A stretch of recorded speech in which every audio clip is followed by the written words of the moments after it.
செவிலியர் பணி அது ஓர் இறைப்பணி.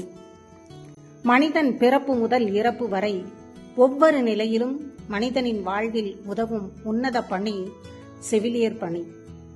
குழந்தை பிறக்கும் இடத்தில் இரண்டாவது தாயாக, அவசர உதவிக்கு அன்னைக்கு நிகரான கருணையாக, நோயுற்றோருக்கு ஒரு சேயை போல பேணுவதில் ஒரு சகோதரியாக, தடுப்பூசி போடுவது முதல் தாய்ப்பால் சிறப்பு வரை இளம் தாய்க்கு ஒரு ஆசிரியராக, பெற்ற பிள்ளைகள் பொருள் தேடி தொலைதூரம் சென்ற பின் நோயுற்ற உறவுகளுக்கு உற்ற பிள்ளையாய் தெய்வீக பணியாற்றும் செவிலியர் பணி வாழ்க வாழ்கவே.